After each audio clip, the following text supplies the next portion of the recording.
Salam, hər vaxtınız xeyir olsun. Sizləri yeni bir videoda yenidən xoş gördük. Naqillərin ardıcıl və paralel birləşdirilməsi adlı mövzu ilə davam edirik. Odur ki, yenə də videonu bəyənib, zəhmət olmasa kanalımıza abunə olun. Başlayaq birinci sualla. Hər birinin müqaviməti R olan n sayda naqil ardıcıl birləşdirildikdə ümumi müqavimət hansı ifadə ilə təyin olunur? Baxın, hər birinin müqavimətinin R olduğunu fərz etsək, ardıcıl birləşmə zamanı ümumi müqaviməti tapmaq üçün toplayırıq.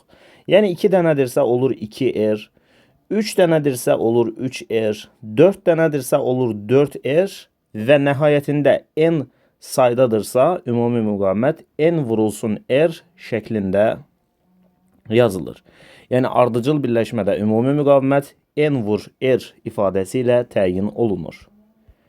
Davam edirik ikinci sualla. Hər birinin müqaviməti R olan n sayda naqili paralel birləşdikdə ümumi müqavimət hansı ifadə ilə təyin olunur? Baxın, əgər 2 dənə naqili paralel birləşdirsəniz, o zaman olur R bölü 2. 3 dənə naqili paralel birləşdirsəniz, olur R bölü 3. 4 dənə naqili paralel birləşdirsəniz, olur R bölü 4. Və n dənə naqili paralel birləşdirsəniz, o da olur R bölü n. Yəni paralel birləşmə zamanı hər birinin müqaviməti R olan n sayda naqilin ümumi müqaviməti R bölü n ifadəsi ilə təyin olunur. Növbəti sualda deyir ki, 3 naqil şəkildəki kimi birləşdirilmişdir. Onlardan axan cərəyan şiddətləri arasında hansı münasibət doğrudur? Bu birləşmə ardıcıl birləşmədir. Ardıcıl birləşmə zamanı cərəyan şiddətləri bərabər olur. Yəni birinci naqildən, ikinci naqildən və üçüncü naqildən keçən cərəyan şiddətləri bir-birinə bərabərdir. Ona görə də sualın cavabı Y variantıdır. Növbəti sualda şəkildə göstərildiyi kimi birləşdirilmiş naqillərin uclarındakı gərginliklər arasında hansı münasibət doğrudur? Bu birləşmənin paralel birləşmə olduğunu görürük. Ümumiyyətlə paralel birləşmə zamanı naqil bir qoldan gələn zaman müxtəlif qollara ayrılır. 2 dənə, 3 dənə və s. Baxın, fikir verin, burada A nöqtəsində müxtəlif qollara parçalanmışdır. Deməli, biz bu birləşməyə paralel birləşmə deyə bilərik. Və bu naqillər paralel birləşdiyi üçün gərginlikləri bərabərdir. Çünki paralel birləşdirilmiş naqillərin gərginlikləri bərabər olmalıdır. Ona görə birinci naqildəki, ikinci naqildəki və üçüncü naqildəki gərginliklər bir-birinə bərabərdir. Növbəti sualda deyir ki, naqillərdəki gərginliklər arasında hansı münasibət doğrudur? Yenə də bu naqillərin bir-biri ilə paralel birləşdiyini görürük. Baxın, bir naqil gəlir və müəyyən bir nöqtədə 2 dənə qola parçalanır. O zaman bu birləşmə paralel birləşmədir və paralel birləşdirilmiş naqillərin gərginlikləri bir-birinə bərabərdir. Növbəti sualda deyir ki, naqillərdəki cərəyan şiddətləri arasında hansı münasibət doğrudur?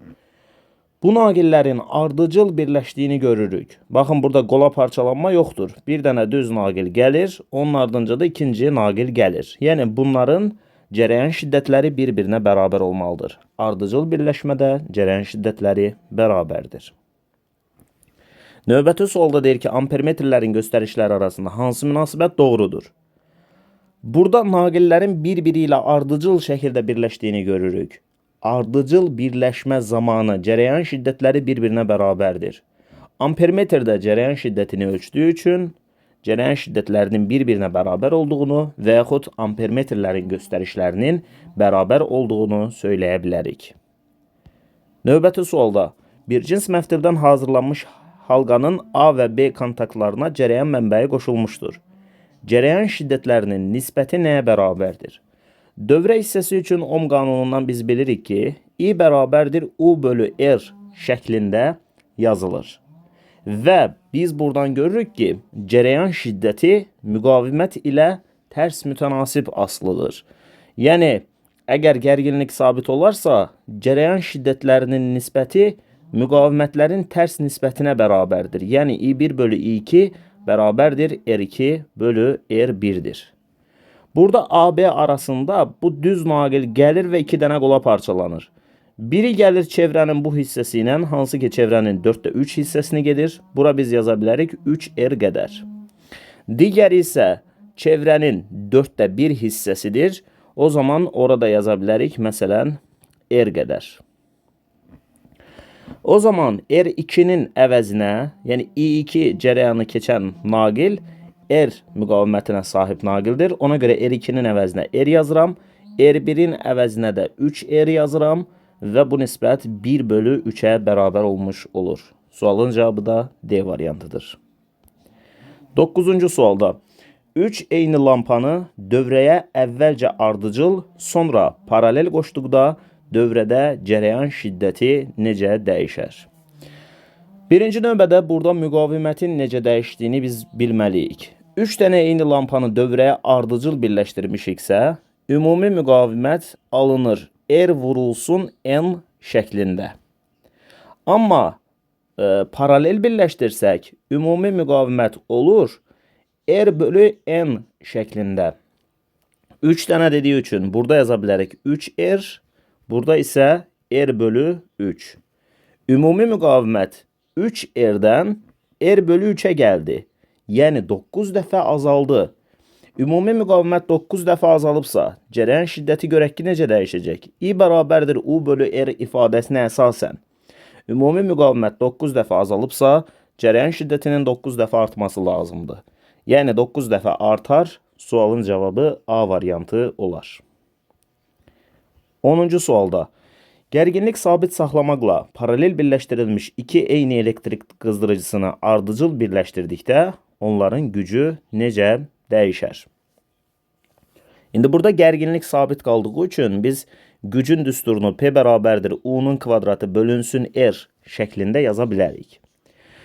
Və birinci növbədə paralel birləşdirilmişdir. Paralel birləşdirilən zaman ümumi müqaviməti tapmaq üçün sayına bölürük, yəni R bölü 2 yazırıq. Amma ardıcıl birləşdirən zaman sayına vururuq, yəni R ümumi olur 2 vur R. Müqavimətə fikir versək, müqavimət R bölü 2'dən 2R'ə gəldi. Yəni müqavimət 4 dəfə artdı. Əgər müqavimət 4 dəfə artıbsa, gücün 4 dəfə azalması lazımdır. Yəni onların gücü 4 dəfə azalar. Nəticədə sualın cavabı D variantı olar. Növbəti sualda deyir ki, 3 eyni müqavimətli naqil dövrəyə ardıcıl birləşdirildikdə T müddəti ərzində müəyyən qədər istilik miqdarı ayrılır. Həmin naqilləri dövrəyə paralel birləşdirsək, nə qədər müddətə əvvəlki qədər istilik miqdarı ayrılar. İndi biz istilik miqdarının düsturunu yazırıq. Q bərabərdir.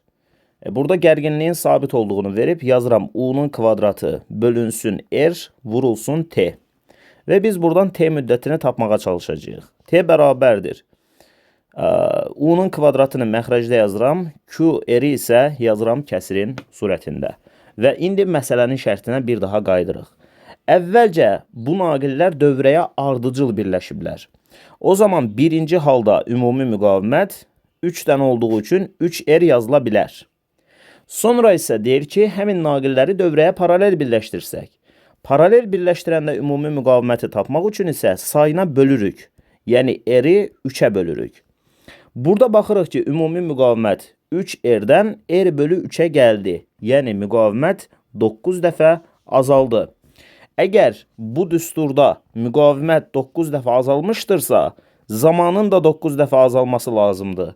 Yəni zaman başlanğıcda T'yə bərabər idisə, indi 9 dəfə azalıb T bölü 9 olmalıdır. Buna görə də sualın cavabı D variantıdır.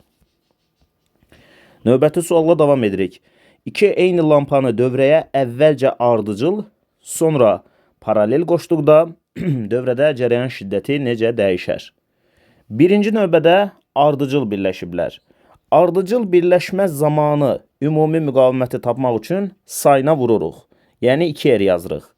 Paralel birləşmə zamanı ümumi müqaviməti tapmaq üçün sayına bölürük. Yəni R bölü 2 yazırıq.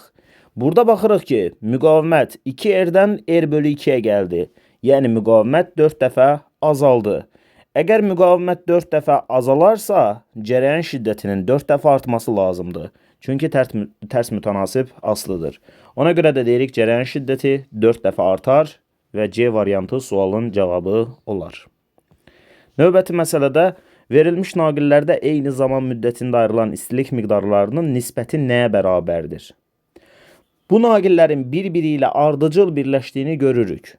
Ardıcıl birləşmədə istilik miqdarını müəyyən etmək üçün Q bərabərdir i-nin kvadratı RT düsturundan ifadə etməyimiz məsləhətdir. Biz burada ardıcıl birləşmədə i-nin sabit olduğunu deyirik. Məsələnin şərti zamanların da eyni olduğunu deyir. O zaman biz buradan görürük ki Q, yəni istilik miqdarı müqavimətlə düz mütənasibdir. Yəni Q1 bölü Q2 bərabərdir R1 bölü R2 yazmağımızda heç bir problem yoxdur. O zaman yazıram Q1 bölü Q2 bərabərdir. Birinci naqilin müqaviməti 2 ohmdur. İkinci naqilin müqaviməti isə 6 ohmdur. O zaman yazıram 2 bölü 6. Bu da bərabərdir 1 bölü 3 və sualın cavabı Y variantı oldu. Növbəti sualda müqaviməti 16 ohm olan naqildən halqa düzəldilmişdir. Halqa şəkildə göstərildiyi kimi cərəyan mənbəyinə qoşularsa A və B nöqtələri arasında müqaviməti hesablayın. Bayaq dediyim kimi burayla gələndə 3 dəfə böyük olur. Yəni bura olur 3R. Amma bu hissə ilə gələndə görürük ki, çevrənin 4də biridir. O zaman bura olar R. Və ümumi müqaviməti 16-dır. Yəni 4R 16-ya bərabərdirsə, biz yaza bilərik R bərabərdir 4 ohm. R 4 ohma bərabərmiş. İndi burada 3R və R'in bir-birinə paralel birləşdiyini görürük. 3R nə qədərdir? Əgər R 4-ə bərabərdirsə, 3R 12-yə bərabərdir. Deməli 12 və 4 bir-biri ilə paralel birləşmişdirlər. Paralel birləşmə zamanı ümumi müqaviməti tapmaq üçün 12 vur 4 böl 12 üstəgəl 4 düsturundan istifadə edə bilərik. Bu da 48 bölü 16, yəni 3 ohm eləyər. Sualın cavabı da A variantı. Növbəti sualda deyir ki, verilmiş naqillərdə eyni zaman müddətində ayrılan istilik miqdarlarının nisbəti nəyə bərabərdir? Bu naqillərin bir-biri ilə paralel birləşdiyini görürük. Paralel birləşmə zamanı istifadə edilən istilik miqdarı düsturu U kvadratı bölünsün R vurulsun T'dir. Və biz görürük ki, istilik miqdarı müqavimətlə tərs mütənasib asılıdır. Yəni Q1 bölü Q2 nisbətini tapmaq istəyiriksə, biz burada yazmalıyıq R2 bölünsün R1. Bu da bərabərdir. İkinci naqilin müqaviməti 6, birinci naqilin müqaviməti 2. O zaman yazaram 6 bölü 2, o da bərabərdir 3. Sualın cavabı B variantı. 16-cı sualda iki eyni müqavimətli naqili dövrəyə ardıcıl birləşdirdikdə T müddəti ərzində müəyyən qədər istilik miqdarı ayrılmışdır. Həmin naqilləri dövrəyə paralel birləşdirsək, nə qədər müddətə əvvəlki qədər istilik miqdarı ayrılar? Gərginliyin sabit olduğunu deyir. Gərginlik sabitdirsə yazıram Q bərabərdir U-nun kvadratı bölünsün R vurulsun T. Biz buradan T'ni tapsaq T bərabərdir. Belə deyək də U-nun kvadratını burada yazarıq. Q və R-i isə yazarıq kəsrin surətində. İndi iki dənə eyni müqavimətli naqili dövrəyə əvvəlcə ardıcıl birləşdiriblər. Birinci növbədə ardıcıl birləşmə zamanı ümumi müqaviməti tapmaq üçün müqaviməti sayına vururuq. Yəni 2 dənə olduğu üçün 2-yə vururuq. Amma paralel birləşmə zamanı ümumi müqaviməti tapmaq üçün sayına bölürük. Yəni R-i bölürük 2-yə. Çünki belə deyək, həmin naqillər, yəni 2 dənə naqili dövrəyə paralel birləşdirib. İndi müqavimət 2R-dən R bölü 2-yə gəlib. Yəni müqavimət 4 dəfə azalıb. T bərabərdir QR bölü U kvadratı ifadəsinə əsasən müqavimət 4 dəfə azalıbsa, zamanın da 4 dəfə azalması lazımdır. Yəni əvvəlcə T-yə bərabər idisə, indi T bölü 4-ə bərabər olmalıdır. 17-ci sualda dövrənin ümumi müqavimətini hesablayın. Burada 2 və 3 ohmluq naqillər bir-biri ilə paralel birləşib. Bu hissənin müqavimətini tapmaq üçün 2 vur 3 böl 2 üstəgəl 3 yazmağımız lazımdır. Bu da eləyir 6 bölü 5, o da bərabərdir 1,2. Yəni burada 1,2 ohmluq naqil var. Bunu yazdım 1,2. Tək 1,2 mi var? Bunun ardında bir dənə 1,8 də var axı. 1,2-nin ardınca da 1,8 var və bunlar bir-biri ilə ardıcıl birləşmişdirlər. 1,2 ilə 1,8-in də ümumi müqaviməti tapmaq üçün bunları toplamaq lazımdır. Yəni 1,2-nin üzərinə 1,8 gələrsiniz və ümumi müqavimət 3 ohma bərabər olmuş olar. Növbəti məsələdə deyir ki, dövrənin ümumi müqavimətini hesablayın. Burada birinci və ikinci naqillərin bir-biri ilə ardıcıl birləşdiyini görürük. Ardıcıl birləşmə zamanı ümumi müqaviməti tapmaq üçün bunları toplamaq lazımdır. Yəni 15 və 25-i topladım, 40 oldu. Deməli, yuxarıda 40 var. Aşağıda da 40 var axı. Aşağıdakı 40-ı da yazıram və bunlar bir-birinə paralel birləşib. Paralel birləşmədə ümumi müqaviməti tapmaq üçün bilirsiniz ki, sayına bölürük. Yəni 40-ı 2-yə bölürəm, o da eləyir 20 ohm. Yəni sualın cavabı Y variantıdır. 19-cu sualda müqavimətləri 3 və 9 olan iki naqil paralel birləşdirilmişdir. Əgər müəyyən zaman ərzində ikinci naqildə 2,5 kJ istilik miqdarı ayrılarsa, birinci naqildə həmin müddət ərzində nə qədər istilik miqdarı ayrılar? Belə yazaq, R1 bərabərdir 3, R2 bərabərdir 9 və bunların bir-biri ilə paralel birləşdiyini deyir. Paralel birləşmə zamanı Q bərabərdir U-nun kvadratı bölünsün R vurulsun T düsturuna əsasən biz görürük ki, istilik miqdarı müqavimətlə tərs asılıdır. Yəni, Q1 bölü Q2 nisbəti bərabərdir R2 bölü R1 yaza bilərik. Bizə nə lazımdır? Bizə lazımdır birinci naqildə ayrılan istilik miqdarı. Yəni, Q1. Yazıram Q1 bərabərdir. R1-i məxrəcdə yazıram. Q2 və R2-ni isə yazıram kəsrin surətində. Buradan Q1 bərabərdir. R1 məxrəcdədir, yəni 3-dür. 3-ü yazdım. Q2 və R2. Q2-nin qiyməti 2,1. R2-nin qiyməti isə 9-dur. 9-u da burada yazdım. 2,1 ilə 3 ixtisar gedər. Qalar 0,7. 0,7-ni də 9-a vuranda alınır 6,3 kilojoule. Nəticədə sualımızın cavabı olur A variantı. Gəldik 20-ci suala. Müqavimətləri 3 və 1,5 olan iki naqil ardıcıl birləşdirilmişdir. Əgər birinci naqildə müəyyən zaman ərzində 1,6 kilojoule istilik miqdarı ayrılarsa, ikinci naqildə həmin müddət ərzində nə qədər istilik miqdarı ayrılar? Baxın, mən yazıram R1 bərabərdir 3, R2 bərabərdir 1,5. Bizə bunların ardıcıl birləşdiyini deyir. Ardıcıl birləşmədə istilik miqdarı Q bərabərdir I-nin kvadratı RT ifadəsi ilə təyin olunur. Və biz görürük ki, buradakı istilik miqdarı müqavimətlə düz mütənasib asılıdır. Yəni, Q1 bölü Q2 bərabərdir R1 bölü R2 yaza bilərik. Bizə nə lazımdır? Bizə lazımdır həmin ikinci naqildə ayrılan istilik miqdarı. Yəni, Q2-ni tapacağıq. Q2 bərabərdir R1 məxrəcdə Q1 və R2 kəsrin surətində. Bu da bərabərdir. Q1-in qiyməti 1,6 yazdım. R2-nin qiyməti 1,5, R1-in qiyməti isə 3-dür. 1,5 ilə 3-ü ixtisar aparsaq nə qalar? 0,5 qalar da, düzdürmü? 1,6-nı da 0,5-ə vuranda alınır 0,8 kilojoule. Yəni D variantı. 21-ci sualla davam edirik. A2 ampermetrinin göstərişi 3 amper, R1 bərabərdir 3 ohm, R2 bərabərdir 4 ohm olduğu məlumdursa, A ampermetrinin göstərişi nəyə bərabərdir? Baxın, I2-yə 3 amper deyib. Buradan əgər 3 amper cərəyan keçirsə və R2 müqaviməti 4 ohma bərabərdirsə və R1 müqaviməti də 3 ohma bərabərdirsə, o zaman A1 ampermetrindən keçən cərəyan 4 amper olmalıdır. Buradan 4 amper cərəyan keçməlidir. Niyəsini izah eləyəcəm. Çünki gərginlik demək, cərəyan şiddəti vur müqavimət deməkdir.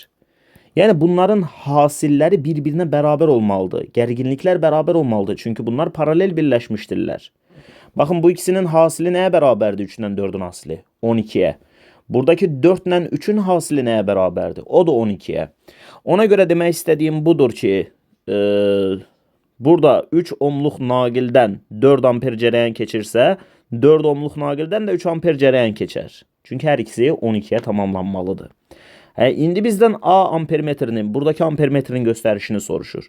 4 amper ve 3 amperin toplamı buradaki ampermetrin gösterişidir. Yani 7 amperdir. Çünkü buradan 7 amper cərəyan gəlməlidir ki 4 amper yuxarı gedəndə 3 amper də aşağı getsin. Deməli ampermetrinin gösterişi 7 amperə bərabərdir. 22-ci sualda dövrə hissəsinin ümumi müqaviməti 5 ohmdur. Bir naqilin müqavimətini hesablayın. Baxın, burada 2 dənə naqil paralel birləşib, düzdürmü? O zaman bura olur R bölü 2. Burada neçə dənə naqil paralel birləşib? 3 dənə. O zaman bura olur R bölü 3. İndi R bölü 2'nin üzərinə R bölü 3'ü gəlirik. Ortaq məxrəcimiz 6. Eləyir 6'da neçə? 6'da 5. 6'da 5 R'in 5 ohm'a bərabər olduğunu deyir. 6'da 5 R bərabərdir 5. Tekrardan yazıram. 6'da 5 R bərabərdir 5. Buradan R bərabərdir. Deməli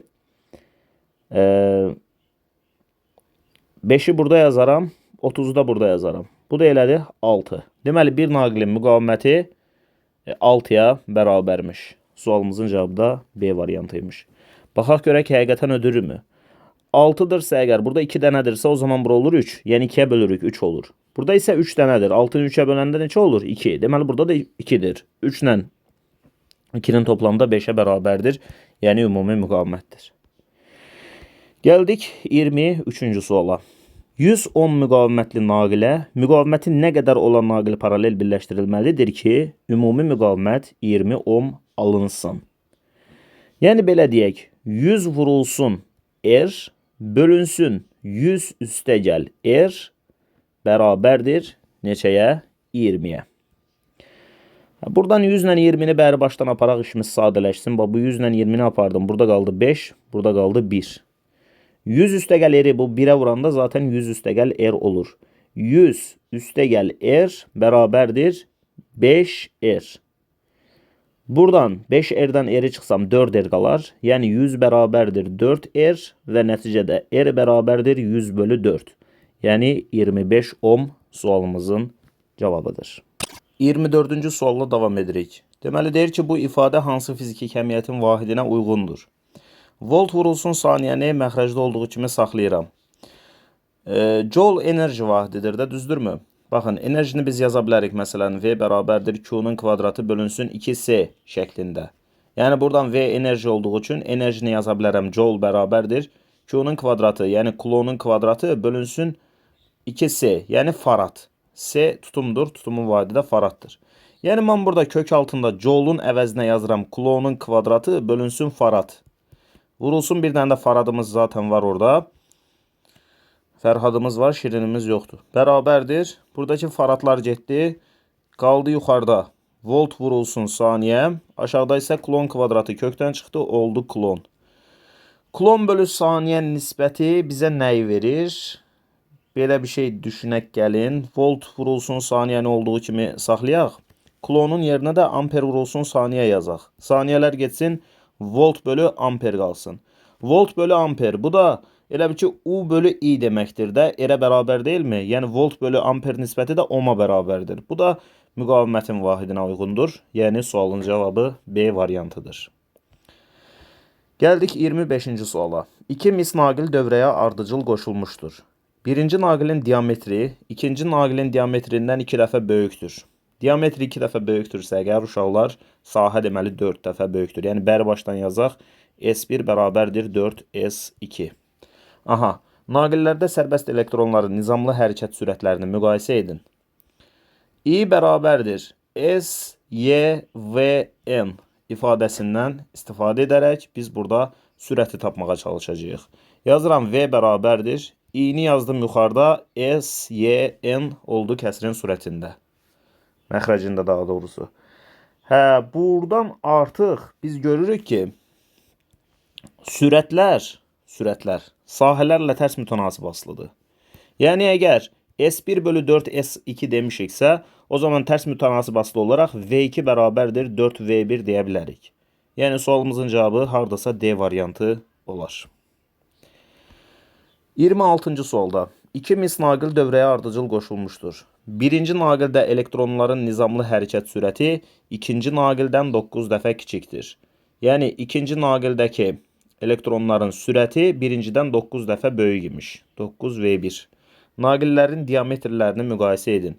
Və yuxarıdakı düsturdan da gördük ki, sürət sahələrlə tərs mütənasib asılıdır.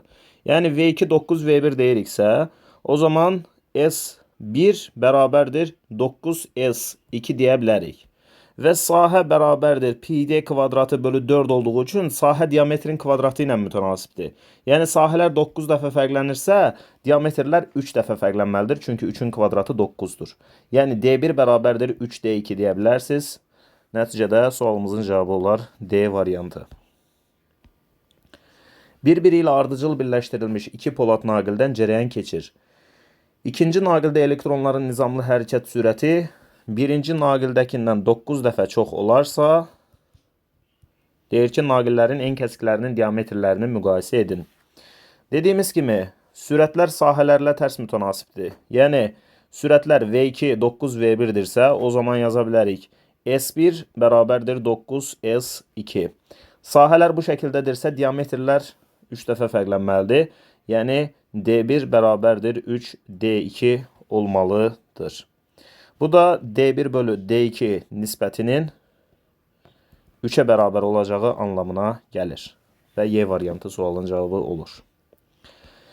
28-də birləşmələrdə bərabər zaman fasilələrində eyni istilik miqdarı ayrılarsa, birləşmənin uclarındakı gərginliklər arasında münasibəti müəyyən edin.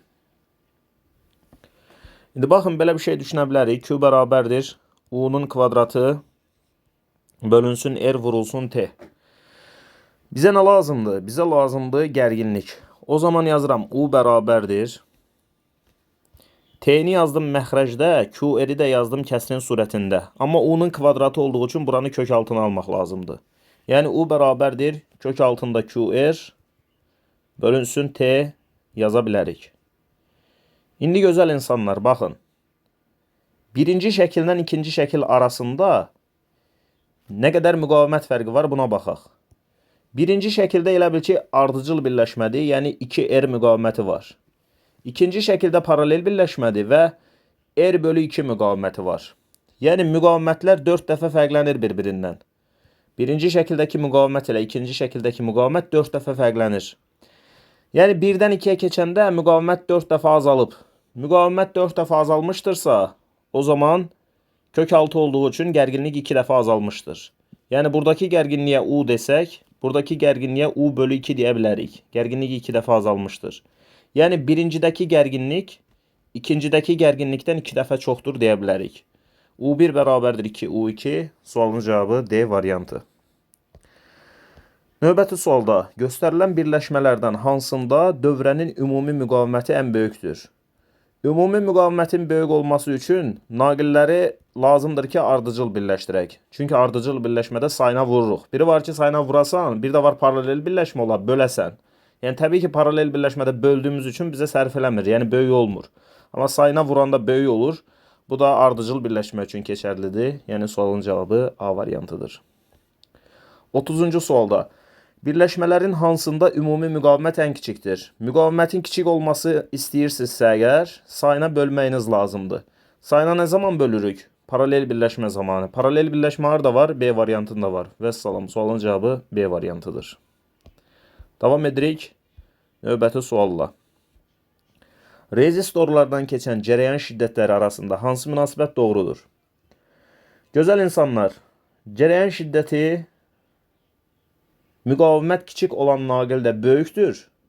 Müqavimət böyük olan naqildə kiçikdir. Burada müqavimət böyükdür də, düzdürmü? O zaman buradakı cərəyan kiçikdir. Məsələn, I qədərdir. Buradakı müqavimət kiçikdir də, düzdürmü? Bir var 2R olsun, bir var R olsun.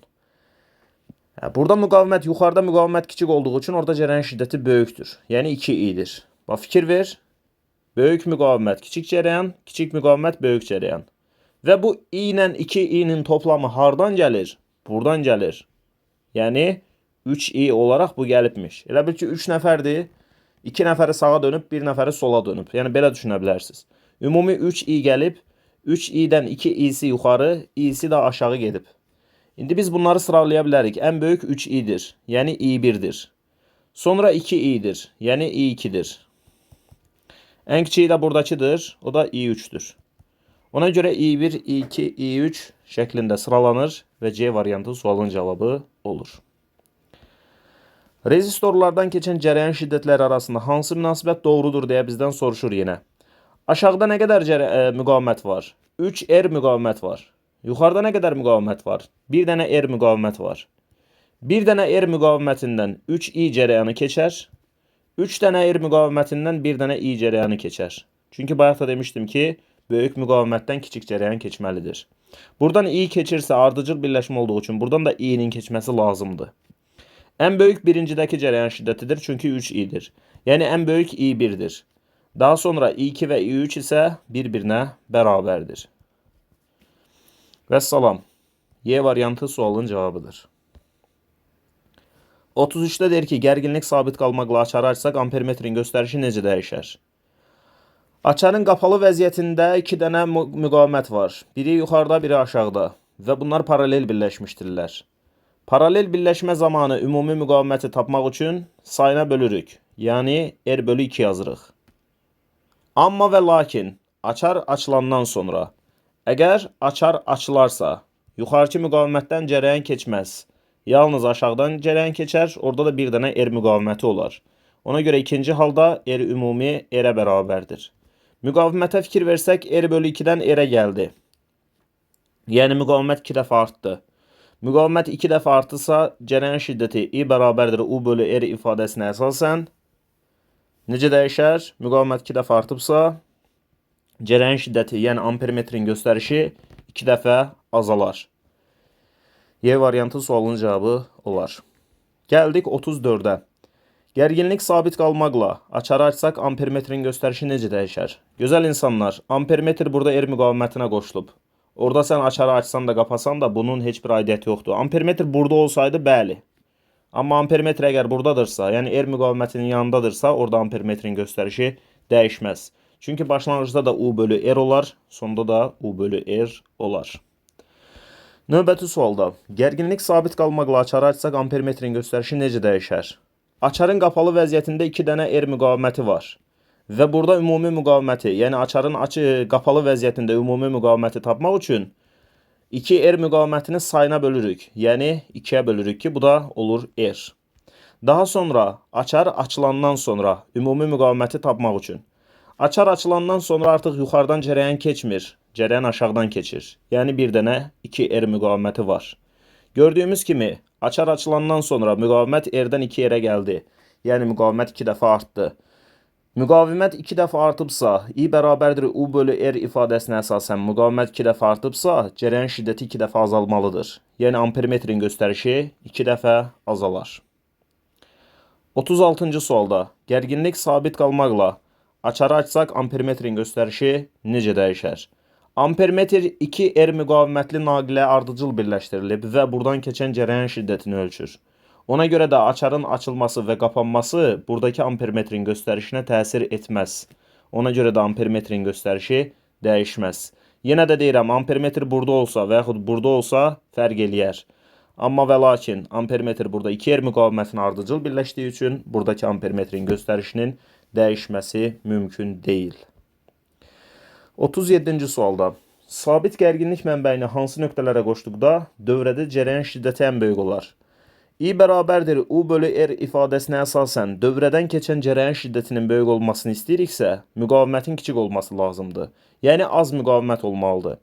Az müqavimət olması üçün də 1 və 2 nöqtələrindən qoşmaq kifayətdir. Çünki 1 və 2 nöqtələrindən qoşduqda bir dənə R müqaviməti olacaqdır. Amma məsələn 1 və 3 nöqtələrindən qoşsaydıq, o zaman görərdik ki 2 dənə R müqaviməti var. Və yaxud 1 və 4 nöqtələrindən qoşsaydıq, görərdik ki 3 dənə R müqaviməti var və s. 38-də sabit gərginlik mənbəyini hansı nöqtələrə qoşduqda dövrədə cərəyan şiddəti ən kiçik olar? I bərabərdir U bölü R ifadəsinə əsasən dövrədəki cərəyan şiddətinin ən kiçik olması üçün müqavimətin ən çox olması lazımdır. Müqavimətin ən çox olması üçün sabit gərginlik mənbəyi 1 və 4 nöqtələrindən qoşulmalıdır. Çünki 1 və 4 nöqtələrindən qoşduğumuz zaman 3 dənə R müqaviməti hamısı iştirak edəcəkdir və müqavimət çox olduğu üçün cərəyan şiddəti az olacaqdır.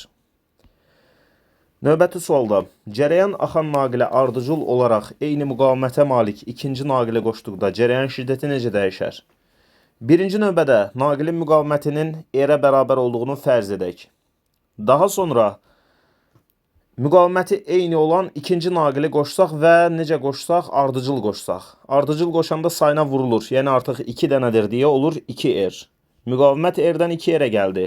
Yəni müqavimət 2 dəfə artdı. I bərabərdir U bölü R ifadəsinə əsasən müqavimət 2 dəfə artıbsa, cərəyan şiddəti 2 dəfə azalmalıdır. Çünki tərs mütənasib aslıdır. 40-cı sualda cərəyan axan naqilə paralel olaraq eyni müqavimətə malik ikinci naqili qoşduqda dövrədəki ümumi cərəyan şiddəti necə dəyişər? Birinci halda naqilin müqavimətinin R-ə bərabər olduğunu fərz edək. Daha sonra həmən naqilə paralel olan başqa bir naqili qoşuruq və o zaman paralel birləşmədə sayına bölündüyü üçün R bölü 2 olur. Müqavimət baxırıq ki, R-dən R bölü 2-yə gəldi. Yəni müqavimət 2 dəfə azaldı.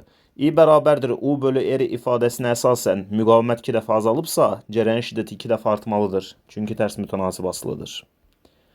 Gəldik 41-ci suala. Sxemdəki ampermetrlərin göstərişləri arasında hansı münasibət doğrudur? Baxın, 2 dənə R müqaviməti varsa, buradan bir dənə I cərəyanı keçərsə, bir dənə R müqavimətindən 2 I cərəyanı keçər. Çünki müqavimət çox olan yerdən cərəyan az keçir.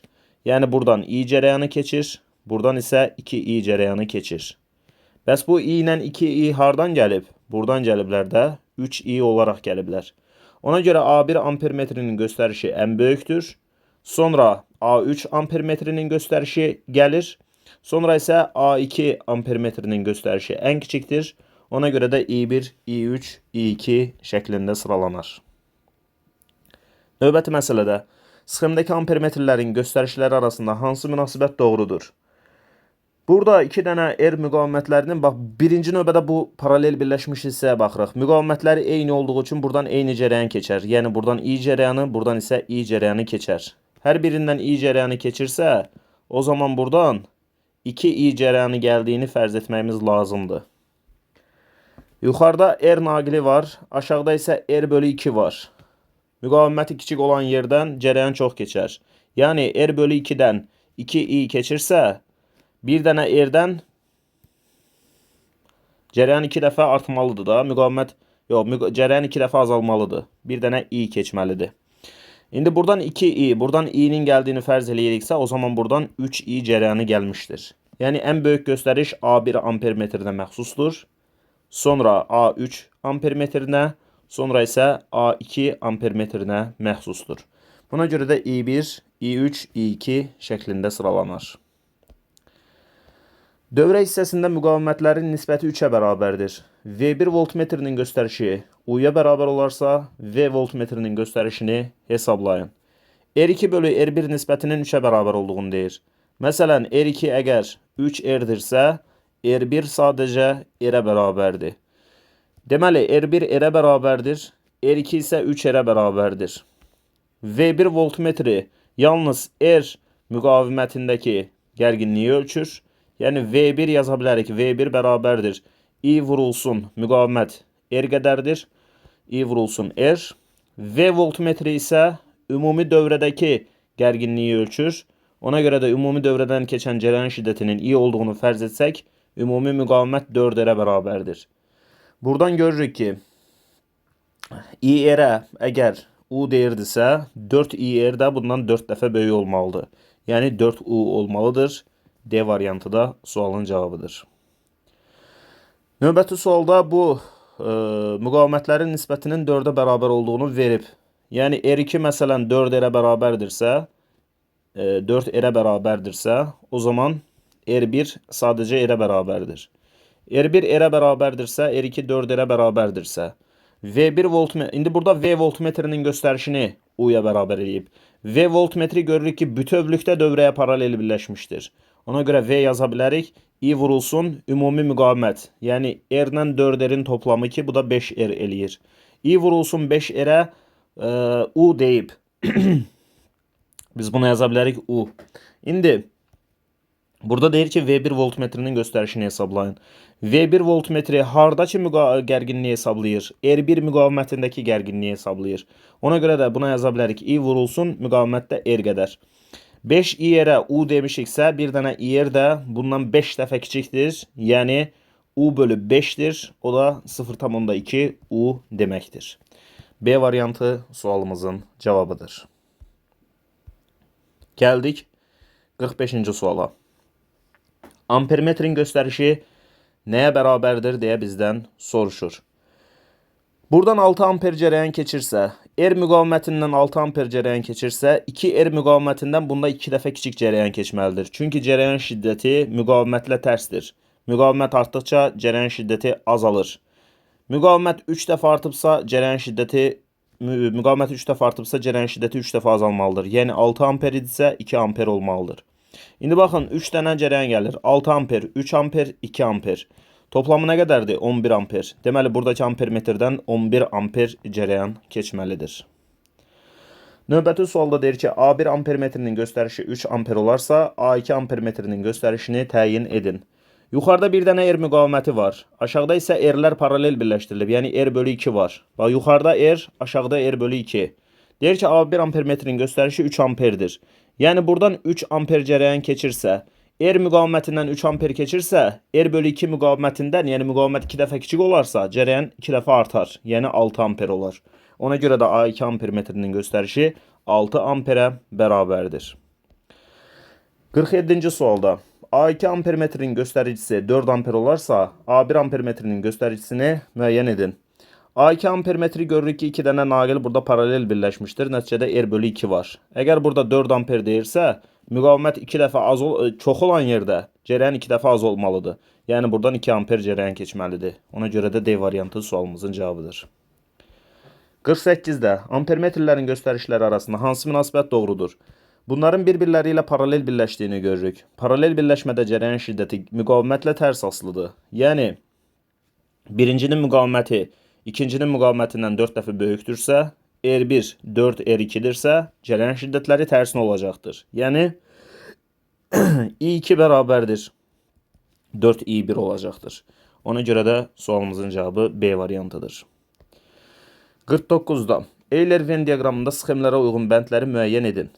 Bax, birinci sxem 2-də, bax, burada lampaların paralel birləşdiyini görürük. Biri yazdım burada. Lampalardan biri xarab olarsa ampermetrin göstərişi 0-a bərabər olar. Bu ardıcıl birləşmədir. Ardıcıl birləşmədə birinci sxemdə verilmişdir. Ampermetrin göstərişi mənbənin uclarındakı gərginliklə düz mütənasibdir.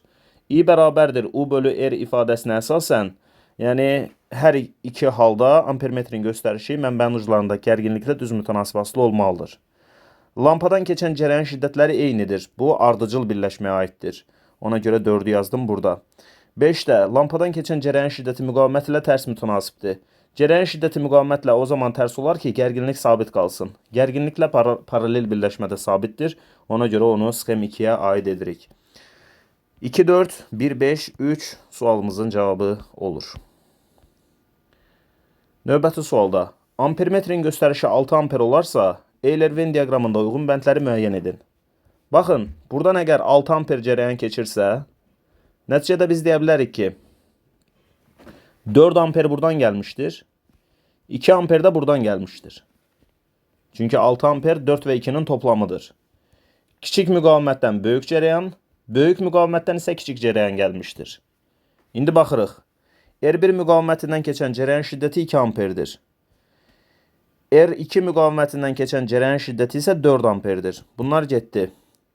Uclarındakı gərginlik 8 voltdur. Hər ikisinin uclarındakı gərginlik 8 voltdur. Bax, 4 vur 2, 8. Bu da 4 vur 2, 8. Çünki bunlar paralel birləşmişdirlər. 3'ü yazdıq hər ikisinə. Ayrılan güc 32 wattdır. P bərabərdir U-nun kvadratı bölünsün R ifadəsinə əsasən hansında 32 watt güc ayrılar? Biz buradan R'i tapaq. R bərabərdir U-nun kvadratı bölünsün P. Bu da bərabərdir. Gərginliyi nə qədər tapmışdıq? 8 tapmışdıq da. 8'in kvadratı 64.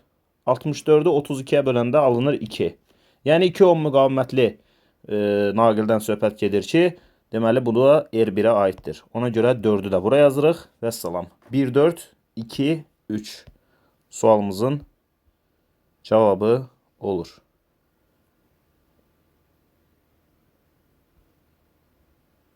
Bir dəqiqə, cərəyan şiddəti 2 amperdir və cərəyan şiddəti 4 amperdir. Bunların yerlərini deyəsən qarışıq yazmışam. R2 müqavimətindəki cərəyan şiddəti 2 amperdir. Yəni Elə bil ki, 1'i buraya yazmalıyam, 2'ni də buraya yazmalıyam. Belə olmalıdır. 2, 4, 1, 3. Y variantı. 51-ci sualla davam edirik. Voltmetrin göstərişi 30 volt olarsa, Euler-Venn diaqramında uyğun bəndləri müəyyən edin. Baxın, voltmetrin göstərişi əgər 30 volta bərabərdirsə, buradakı ümumi müqavimətin də 2 ohm ilə 4 ohmun toplamı, yəni 6 ohma bərabər olduğunu nəzərə alaraq, buradan keçən cərəyan şiddətini hesablaya bilərik. I bərabərdir U bölü R. Bu da bərabərdir 30 volt böl 6 ohm bərabərdir 5 amper. Və bu naqillər bir-biri ilə ardıcıl birləşmişdir. Yəni hər birindən 5 amper cərəyan keçir. Birincidən də 5 amper, ikincidən də 5 amper cərəyan keçir. Yəni axan cərəyan şiddəti 5 amperdir. Bu hər ikisi üçün keçərlidir. Daha sonra gərginlik bilirik ki, U bərabərdir I vurulsun R ifadəsi ilə təyin olunur. Birincidəki gərginlik 2 vur 5, yəni 10 voltdur. Birincidəki gərginlik deməli 10 volta bərabərdir. İkincidəki gərginlik isə 4 vur 5, yəni 20 volta bərabərdir. Biri də burada yazdıq. Daha sonra qaldı ayrılan güc 50 wattdır. P bərabərdir U'nun kvadratı bölünsün R və yaxud da I kvadratı R ilə yazsaq daha rahat olar. I kvadratı vur R. Buradan R'i tapsaq R bərabərdir I kvadratı məxrəcdə P də kəsirin surətində. Gücün 50 olduğunu deyir. Cərəyan şiddətinin də hər birindən 5 keçdiyini bilirik. 5'in kvadratı da olur 25. Bu da bərabərdir 2 deməli ohm. Yəni 2 ohmluq naqildə ayrılan güc 50 vata bərabərmiş. Bu da birinci rezistordur. Ona görə 4'ü də bura yazıram. Sualımızın cavabı oldu 2, 4, 1, 3. Yəni A variantı. Növbəti sualla davam edirik. R1 bərabərdir 4 ohm müqavimətində 30 joule istilik miqdarı ayrıldığı müddətdə R2 bərabərdir 6 ohm müqavimətində nə qədər istilik miqdarı ayrılar deyir bizə. Bu naqillərin bir-biri ilə ardıcıl birləşdiyini görürük. Ardıcıl birləşmədə ayrılan istilik miqdarı Q bərabərdir I-nin kvadratı vur R vur T ifadəsi ilə hesablana bilər. Və biz buradan görürük ki, istilik miqdarı müqavimət ilə düz mütənasib asılıdır. Yəni yaza bilərik. Q1 bölü Q2 bərabərdir R1 bölünsün R2. Biz nəyi tapırıq? R2 müqavimətində ayrılan istilik miqdarını, yəni Q2'ni. O zaman yazıram Q2 bərabərdir. R1'i yazıram məxrəcdə. Q1 və R2'ni isə yazıram kəsirin surətində. Bu da bərabərdir. Q1'in 30 joule bərabər olduğunu verib. 30 vurulsun. R2 6'dır. R1 isə 4'dür. 30'u vurduq 6'ya 180. 180'i də böldük 4'ə alındı 45. Deməli, R2 müqavimətində ayrılan istilik miqdarı 45 joule bərabərdir. 53-cü sualda. Eyni müqavimətə malik olan 4 naqil sxemdə göstərildiyi kimi dövrəyə qoşulmuşdur. Ampermetrlərin göstərişləri arasında hansı münasibət doğrudur? Baxın, burada R və R ardıcıl birləşmişdir. Ona görə buradakı müqavimət 2R qədərdir. Yuxarıda olan müqavimət deməli 2R-ə bərabərdir. Daha sonra aşağı baxırıq. Buradakı R və R isə bir-birlərinə paralel birləşmişdir. Paralel birləşmədə sayına böldüyümüz üçün burada deyə bilərik ki, R bölü 2 müqaviməti vardır. Və bu naqillərin, bu yuxarıdakı ampermetr ilə aşağıdakı ampermetrin bir-birinə paralel olduğunu görürük. Ona görə də bunlardan keçən cərəyan şiddətlərinin nisbətini tapmaq üçün müqavimətlərin tərs nisbətini yazmaq lazımdır. Çünki biz bilirik ki, I bərabərdir U bölü R ifadəsinə əsasən cərəyan şiddəti müqavimət ilə tərs mütənasibdir. Yəni I1 bölü I2 bərabərdir R2 bölünsün R1 şəklində bir şey yaza bilərik. R2 nə qədərdir? Yəni R2 I2 ampermetrinə düşən müqavimət. Bu da R bölü 2 qədərdir. R bölü 2'ni burada yazdım. Sonra yuxarıdakı müqavimət 2 bərabərdir. Bunu yazdım. Bərabərdir. R'lər gedəndən sonra qaldı geriyə 1 bölü 4. Yəni I1 bölü I2 nisbətinin 1 bölü 4'e bərabər olduğunu görürük. O zaman çarpaz vursaq I2 bərabərdir 4 I1 şəklində bir şey alarıq. Yəni ikinci ampermetrin göstərişi birinci ampermetrin göstərişindən 4 dəfə böyük imiş. Davam edirik 54-cü sualla. Eyni müqavimətə malik olan 4 naqil sxemdə göstərildiyi kimi dövrəyə qoşulmuşdur. Voltmetrlərin göstərişləri arasında hansı münasibət doğrudur? Buradan belə deyək də, V1 voltmetri 2 dənə R naqilinə paralel qoşulmuşdur. Yəni V1 voltmetri belə deyək də U1 bərabərdir. Keçən cərəyan şiddətinin I olduğunu fərz etsək, V1'in qoşulduğu naqillərin ümumi müqaviməti 2R'ə bərabərdir. Ona görə yazdıq U1 bərabərdir. I vurulsun 2R. Amma V2 voltmetrinə baxıram ki, V2 voltmetri 2 dənə R naqilinə paralel birləşmişdir. O zaman buradakı ümumi müqavimət nə qədərdir paralel birləşmədə? R bölü 2 qədərdir. O zaman yazıram U2 bərabərdir. I vurulsun R bölü 2. İndi biz burada görürük ki, birində I vurulsun 2R'dir, birində isə I vurulsun R bölü 2'dir. Yəni 4 dəfə fərqləndiyini görürük. 4 dəfə fərqlənir və yaxud da belə də yaza bilərik. U1 bölü U2 bərabərdir. U1'in yerinə yazdım 2IR. U2'nin yerinə yazdım IR bölü 2. Və buradan IR'lər ixtisar gedəndən sonra 2 də qalxır kəsrin surətinə olur 4. Yəni 2'ni 2'yə vurduq oldu 4. U1 bölü U2 4'ə bərabərdirsə U1 4 U2'yə bərabərdir. Yəni sualın cavabı Y variantıdır. Növbəti sualda naməlum Rx müqavimətini hesablayın.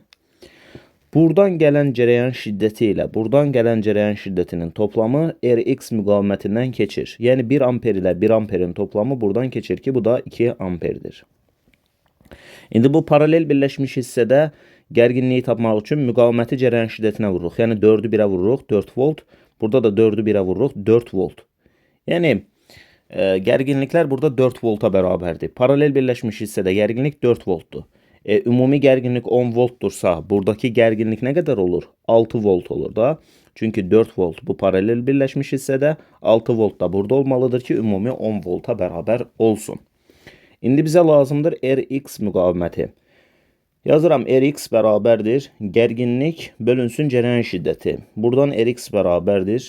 Gərginlik 6 volt, cərəyan şiddəti 2 amper. Bunları bir-birinə böldüyümüz zaman da müqavimətin 3 ohma bərabər olduğu görünür.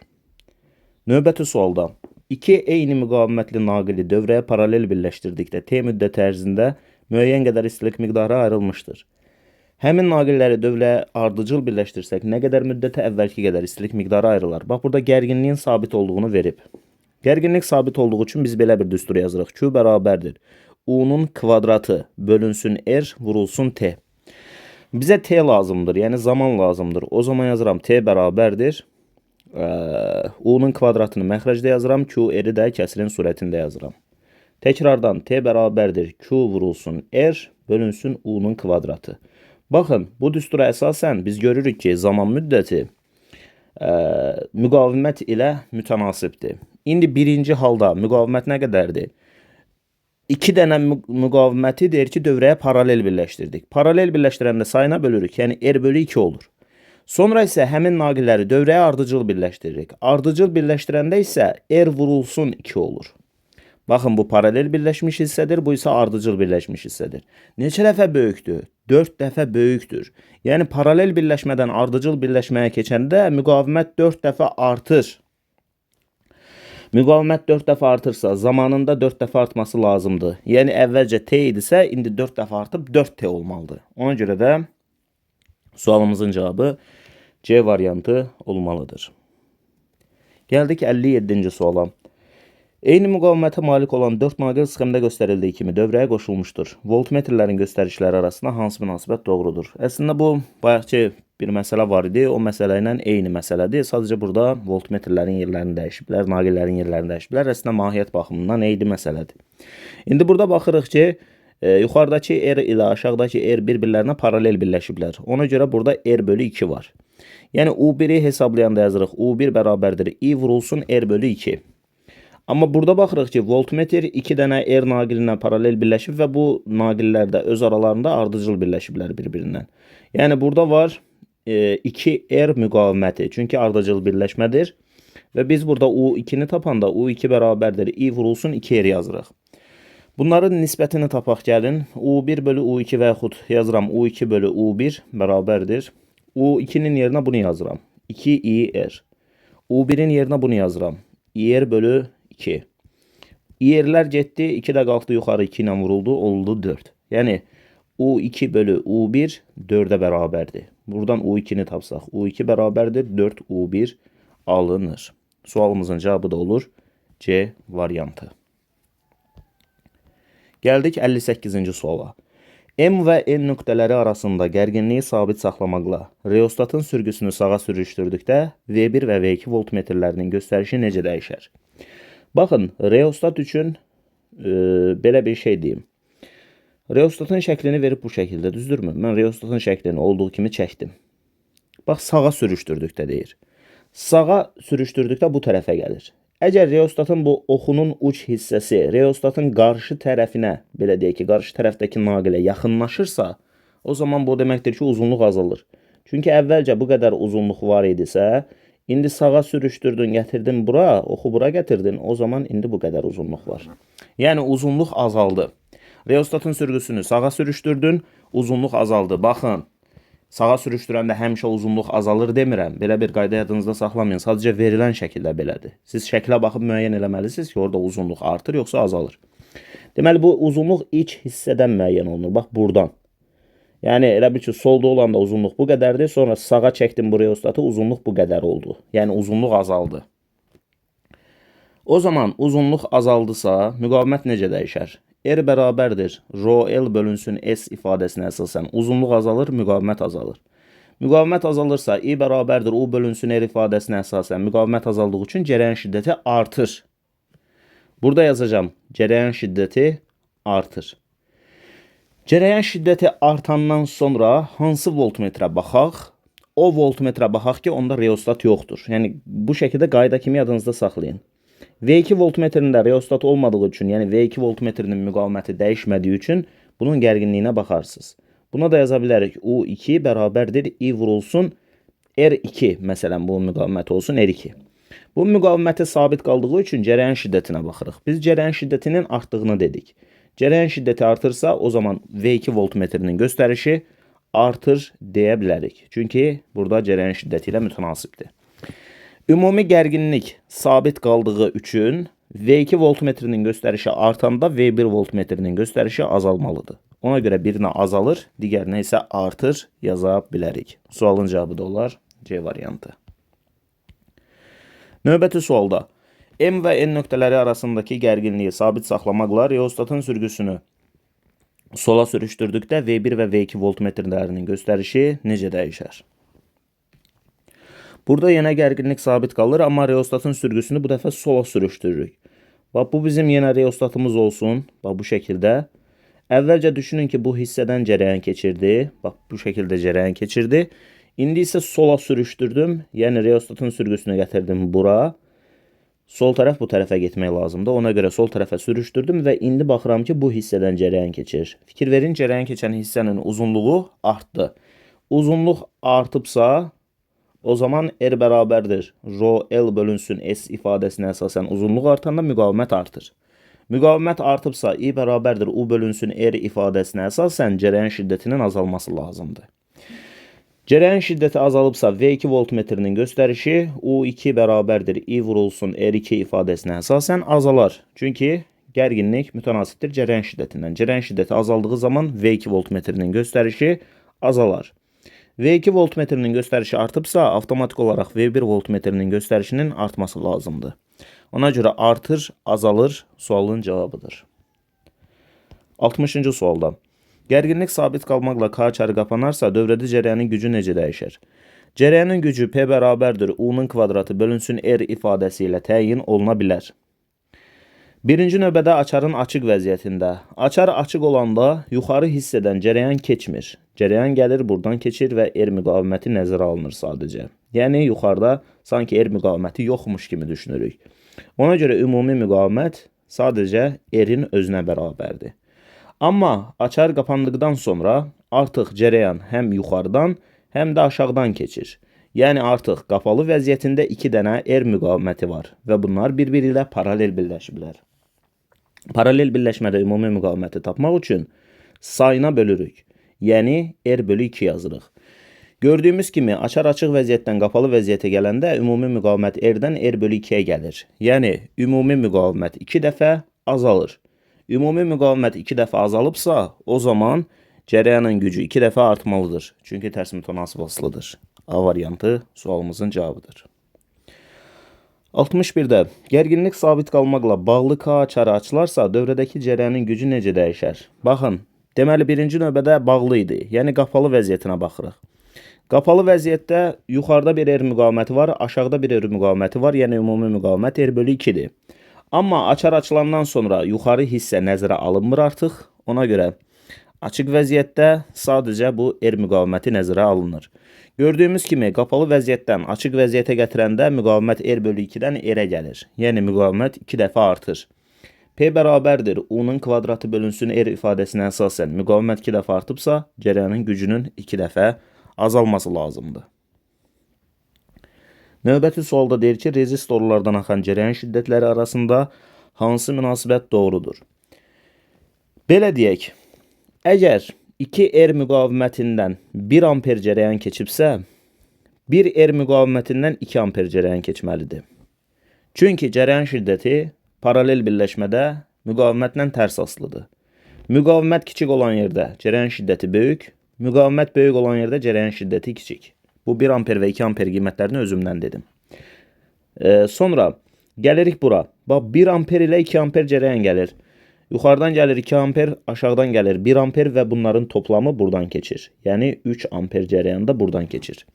Deməli görürük ki, ən böyük R3-dəki cərəyan şiddətidir. Yəni I3-dür. Sonra buradakı cərəyan şiddətidir. Yəni R1 rezistorundan keçən cərəyan şiddəti. Ona da yaza bilərik I1. Sonra isə buradakı cərəyan şiddətidir. Bu da I2. I3, I1, I2 şəklində sıralandı. Növbəti sualda rezistorlardan axan cərəyan şiddətləri arasında hansı münasibət doğrudur? 2R və 3R aşağıda var. Yəni ümumilikdə aşağıda 5R müqaviməti var. 5R yuxarıda isə R. O zaman yuxarıdan 5 amper cərəyan keçsə, aşağıdan 1 amper cərəyan keçər. Çünki dedik ki, müqavimət böyük olan yerdə cərəyan şiddəti kiçikdir. Və bunların hər birindən 1 amper keçər. Çünki ardıcıl birləşiblər. Deməli, yuxarıdakı cərəyan şiddəti 5 amperə bərabərdir. O zaman I1 ən böyükdür. Sonra isə I2 və I3 bir-birinə bərabərdir. I1 böyükdür, I2 ilə I3 isə bir-birinə bərabərdir. Sualın cavabı C variantıdır. Növbəti sualda deyir ki, rezistordakı gərginliklər arasında hansı münasibət doğrudur? Bunu bilmək üçün yenə cərəyan şiddətlərini yazaq. Bax, buradan keçən cərəyan şiddəti 2I qədərdir. Ya da 2 amper qədərdir. Buradan keçən cərəyan şiddəti isə 1 amper qədərdir. Çünki müqavimət kiçik olan yerdə cərəyan böyük, müqavimət böyük olan yerdə cərəyan kiçikdir. Və bu 2 amper ilə 1 amperin toplamı buradan keçir. Yəni burada da 3 amper cərəyan keçir. Bizdən isə gərginliyi soruşur. 2-ni bir dənə R-ə vuranda, məsələn tutalım ki, burada 2 volt gərginlik varsa, burada da 2-ni 1-ə vururuq, burada da 2 volt gərginlik var. Amma burada 3 R müqavimətdir, 3 amperdə cərəyan, yəni 3-ü 3-ə vururuq. Burada isə 9 volt gərginlik var. O zaman ən böyük gərginlik 9 voltdur, yəni 3-cüdür. Bax, R3-dəki gərginlik, yəni U3-dür. Böyükdür. U1 ilə U2 isə bir-birinə bərabərdir. Zaten bununla bunun bir-birinə paralel birləşdiyini bilirik və bu paralel birləşmədə də gərginliklər bərabər olur. U3 böyükdür. U1 ilə U2 isə bir-birinə bərabərdir. 65-də rezistordakı gərginliklər arasında hansı münasibət doğrudur?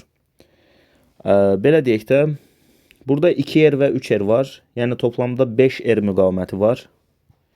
5R burada var, bir dənə R isə burada var. Ona görə kiçik müqavimətdən böyük cərəyan, böyük müqavimətdən isə kiçik cərəyan keçər. Yəni buradan da 1 amper, buradan da 1 amper cərəyan keçər. O zaman buradaki gərginliyi hesablasaq, 5 vurulsun 1. Sanki 5 volt burada varmış kimi düşünün. Burada 1 vur 2'dir. Yəni 1 volt burada var. Burada da 1 vur 3'tür. Yəni 3 volt da burada var. En büyük hansıdır? En büyük budur. Yani birinci U1. Sonra U3. En küçükte 1 dəqiqə. Burada 1 volt değil. Burada 1 vur 2 2 volttur. Burada küçük bir səhv eləmişik. Bura 2 voltdur. Deməli en kiçiyi də U2'dir. U1, U3, U2 şəklində sıralanar. Yəni sualın cevabı A variantı olar. Gəldik 66-cı suala. Müqavimətləri R1 bərabərdir R və R2 bərabərdir 2R olan rezistorlar sabit gərginlik mənbəyinə qoşulub. K açarını qapadıqda voltmetrin və ampermetrin göstərişi necə dəyişər? K açarını qapadıqda deyir. Deməli birinci növbədə K açarı açıqdır. Açar açıqdırsa cərəyan şiddəti gəlir, cərəyan gəlir burayla gedir və açar açıq olduğu üçün oradan cərəyan keçmədiyi üçün bax burayla gəlir dövrə tamamlanır. Və elə bil ki 2 dənə müqavimət var. Müqavimətlərdən biri R, digəri isə 2R'dir. Yəni açıq vəziyyətdə ümumi müqavimət R ilə 2R'in toplamı o da 3R'ə bərabər olur. R ümumi bərabərdir 3R'dir. Daha sonra gərginliyə məsələn U desək,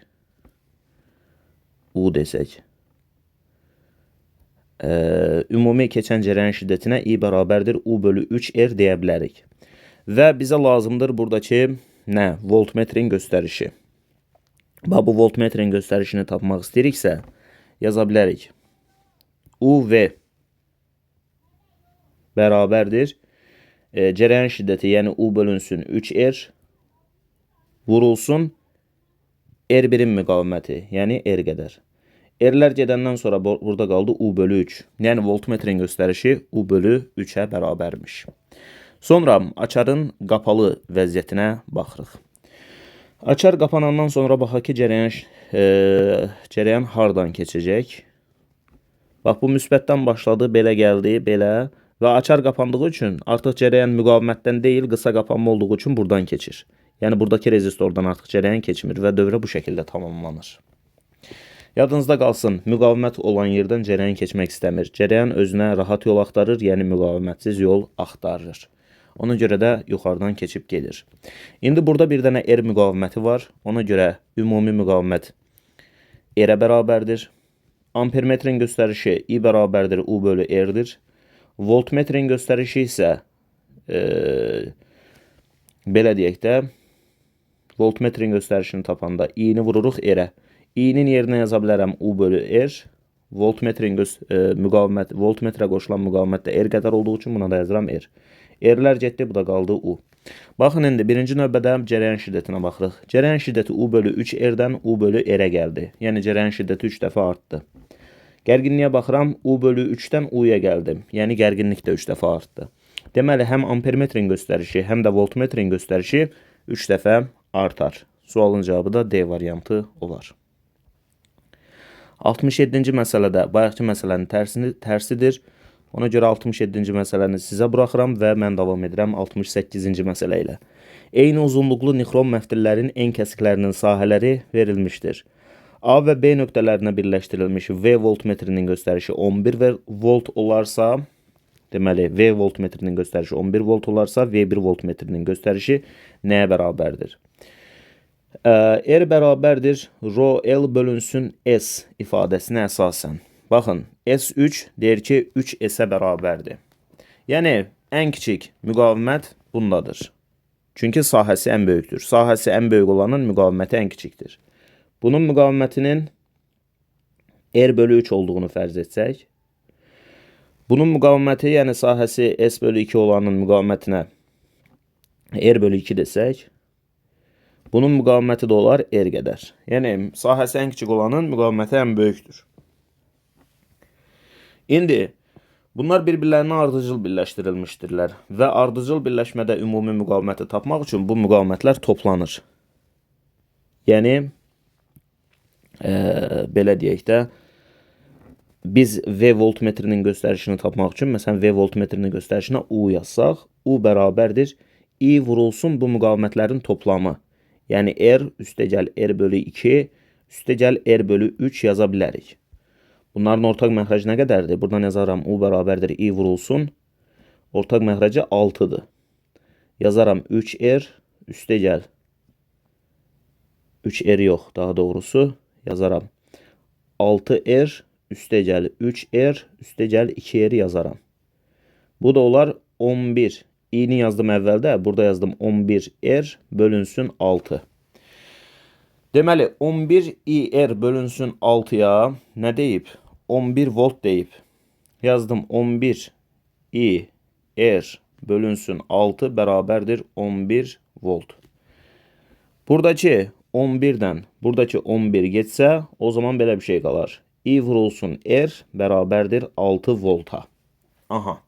Bizdən isə V1 voltmetrinin göstərişini soruşur. V1 voltmetrdə baxıram ki, R bölü 2-yə paralel qoşulmuşdur. Ona görə V1 voltmetrinin göstərişinə də yazıram. U1 bərabərdir I vurulsun R bölü 2. İ-yerə nə qədər demişdik? 6 volt demişdik. İ-yerin yerinə 6 yazıram. Bölürəm 2-yə. Bu da olur 3 volt. Deməli, V1 voltmetrinin göstərişi 3 volta bərabərmiş. 69-da 3 eyni lampa cərəyan mənbəyinə birləşdirilmişdir. Lampalardakı gərginlik U və ayrılan güc P üçün hansı ifadələr doğrudur? 3 dənə eyni lampanın olduğunu deyir. Lampalar eynidir, yəni müqavimətləri eynidir. Bunun müqaviməti də R qədər, bunun müqaviməti də R qədər, bunun müqaviməti də R qədərdir. O zaman buradan keçən cərəyan şiddəti də I qədər, buradan keçən cərəyan şiddəti də I qədər olmalıdır. Amma buradan keçən cərəyan şiddəti 2i qədər olacaqdır. Yəni, i ilə i-nin toplamı. O zaman görürük ki, bu ikinci və üçüncü bir-birlərinə paralel birləşmişdir. Bunların gərginlikləri zaten bir-birinə bərabərdir. Yəni, U2 ilə U3 bir-birinə bərabərdir. Amma buradakı gərginlik 2ir olduğu üçün buradakı gərginlik 2 dəfə böyükdür. Və yaxud bu 2 ilə 3-ün gərginliyi 1-in gərginliyindən kiçikdir. 1-in gərginliyindən 2 dəfə kiçik olmalıdır. Ona görə burada birinci variantımız doğrudur.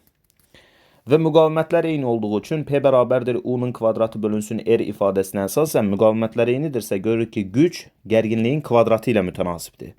Yəni, gərginliklər üçün yazdığımız bu şeyi güc üçün də yaza bilərik. Yəni, P2 P3-ə bərabərdir. Amma kvadrat olduğu üçün biz burada 2-ni kvadrata yüksəldəcəyik. Yəni, P1 bölü 4 yazacağıq. O da verilmişdir hansısı variantda? 4-cü variantda. Deməli, sualımızın cavabı 1 və 4 olmalıdır. 70-ci sualda deyir ki, elektrik cihazlarının sərf etdiyi enerji və işləmə müddətləri verilmişdir. Onların güclərini artma sırası hansı halda düzgün göstərilmişdir?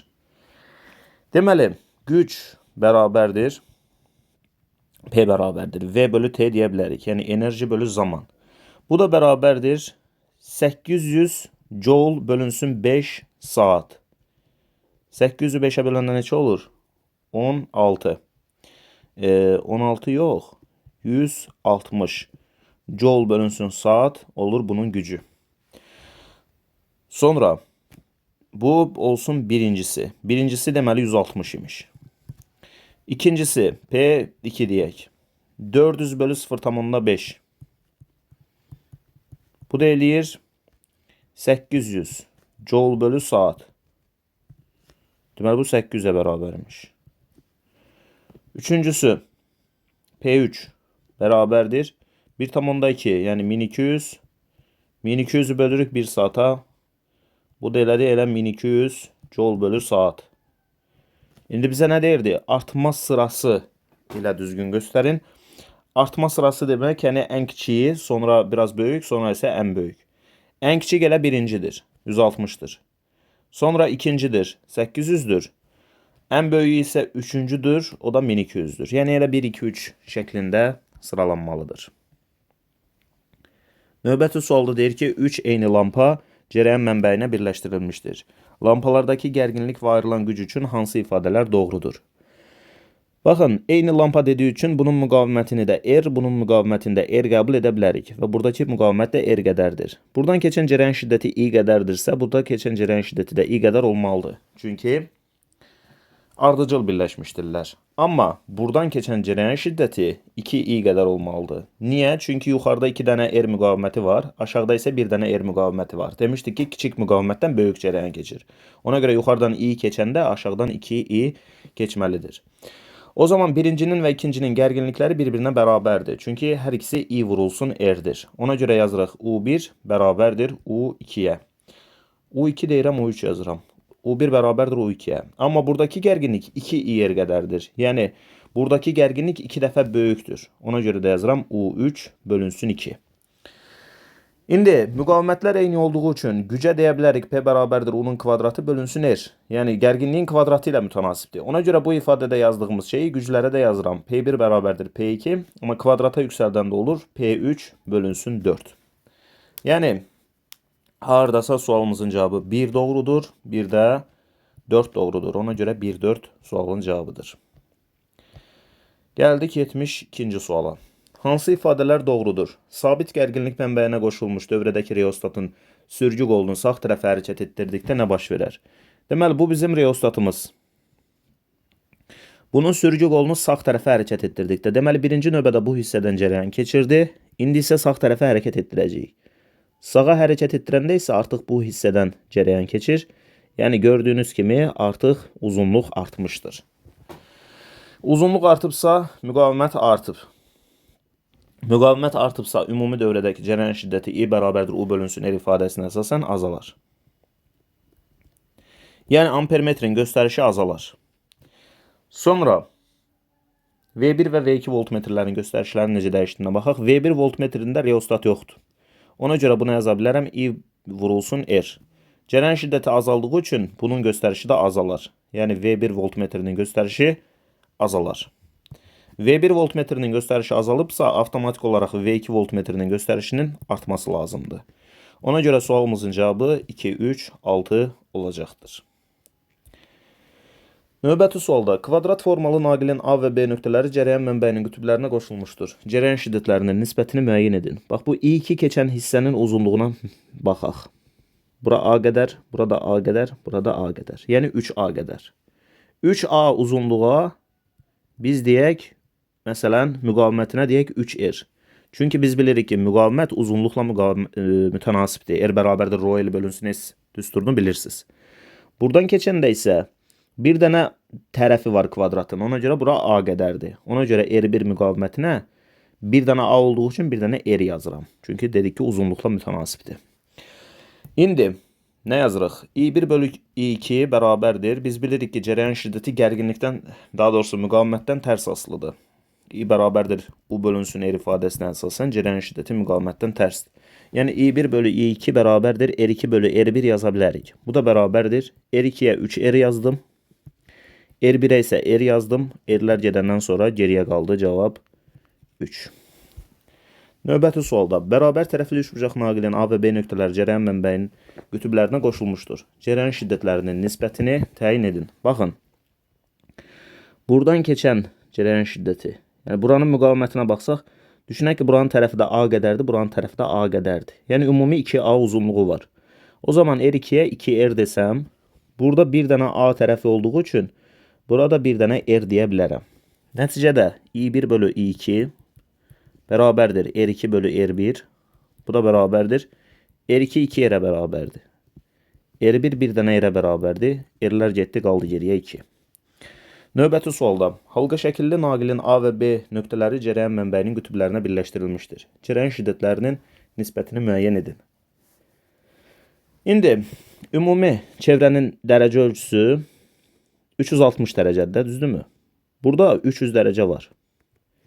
İndi 360 dərəcə ümumi uzunluqdursa, 300 dərəcə geriyə qaldı burada. Məsələn, 300 dərəcəyə biz tutalım ki, 30x deyək.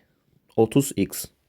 60 dərəcəyə də o zaman 60x deyə bilərik. Düzdürmü?